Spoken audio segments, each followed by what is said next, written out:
I mean, I think it's safe to say, if we were to predict right now, who's going to be the bottom 3 teams of the Eastern Conference, I don't know about you, but personally, my eyes go to the Charlotte Hornets, who, with everything that they just went through, losing Miles Bridges due to some personal mistakes and the really stupid stuff that he's done, that now he will be out of the league more than likely.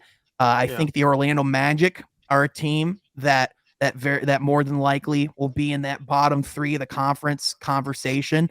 I think they might feel like they're in a similar situation to us, where they could go and make a run at that play-in. But Jeff, I think they're just still too young, and I think with Paulo in his rookie year, him being the number one focus offensively for them, I just don't think it's realistic for them to expect Orlando to be in that position.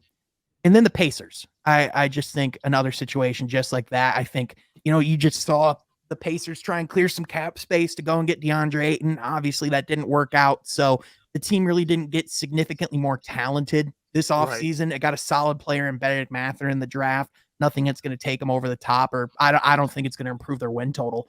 So I think you could very much see the Pacers in that similar conversation as well. But then that gets to, who are the Pistons going to be contending with in those spots?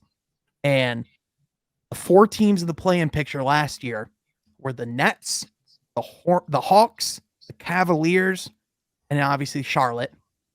But the Knicks are right there too, and they could make a big move. So, Jeff, what is it going to take for the Pistons to get in that place? Because they're going to have to outplay the talent on this roster right now. Because, Jeff, there's just so much talent in this conference.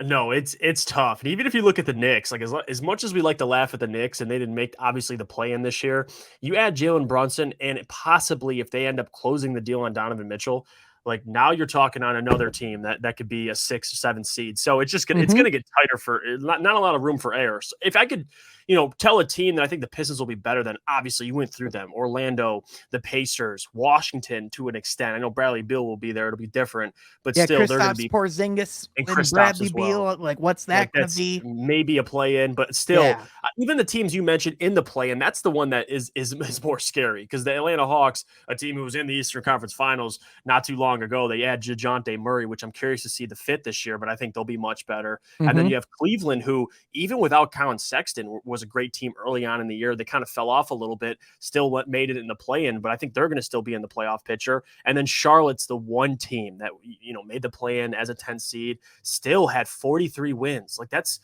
like, if we went through our season predictions, I could see the Pistons somewhere in the high 30s, but for them to get to 43 or around 40, you would need Jaden Ivey, Jalen Duren, not only to have great rookie years and make a tremendous impact, but you would be relying on Cade, like we predict, to have a great, second year, which we think he will. But like, everything has to go right. Well, like, he'd have to have more than a great second year. Yes. He'd have to have an awesome second year. Spectacular. Like I'm talking about like how we viewed Luka Doncic his second year, because year 2 Luka, people forget, like year 1, everyone was like, all right, Luka's terrifying. Like, he's going to like everyone was like, someday Luka's going to be a problem.